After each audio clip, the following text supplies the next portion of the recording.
சூப்பரா இருக்கு ப்ரோ. இது வந்து ஒரு லவ் ஸ்டோரி, ஒரு different love story, 2040 love story. App நம்பாம எப்படி நம்ம மனசை பார்த்து லவ் பண்ணிக்கிறது ஒரு இது. என்னங்க? சூப்பரா இருக்கு ப்ரோ, சூப்பரா இருக்கு. யாரு பண்ணான்னு தெரியல, நான் நல்லா பக்காவா இருக்கு. சூப்பர், எல்லாருமே நல்லா நடிச்சிருக்காங்க. பிரதீப் ரொம்ப அழகா யதார்த்தமா நடிச்சிருக்காரு. சூப்பர். எஸ்ஜே சூர்யா தான் படத்தோட மெயின் ரோலு. இந்த கேமியோ ரோல் சொல்ல முடியாது, பேடின்னு சொல்லுவாங்க பாத்தீங்களா, பக்காவா பண்ணியிருக்காரு. அல்டிமேட் ஜி. அனிருத் கலக்கியிருக்கிறாரு. இன்னொரு பிரேக் த்ரூ இருக்கு.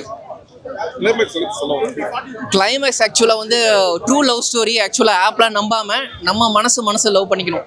ஒரு கப்பல்ஸ் எப்படி அல்டிமேட் ஜி. அவரு சரி, நான் நம்பவே இல்லை அவர் இவ்வளவு தூரம் வருவாருன்னு. படம் ஃபுல்லா வந்திருக்காரு. சூப்பர். பார்க்கலாம் ஜி, பார்க்கலாம், கண்டிப்பா பார்க்கலாம், கண்டிப்பா. Super hit. சூப்பராக இருந்துச்சுலாம். அதில் ஏஐ வந்து எப்படி டெவலப் பண்ணுறாங்கன்னா, இப்போ 2040 எப்படி வருது அப்படின்னு சொல்கிறாங்க. பிரதீப் நல்லா நினச்சிருந்தாரு, சீமான் நான் பக்காவாக நினச்சிருந்தாரு, ஆக்டிங்லாம் பக்காவாக இருந்துச்சு. அனைத்து சாங்ஸ் தான் மஜாவாக இருந்துச்சு. கிளைமேக்ஸில் வந்து இது லவ் தான் முக்கியம், அவங்க எமோஷன்ஸ் தான் முக்கியம், இந்த ஏஐ டெக்னாலஜி தான் முக்கியம் கிடையாது அப்படின்னு சொல்லியிருக்காங்க. எல்லாரும் ஃபேமிலியோட பார்க்கலாம்.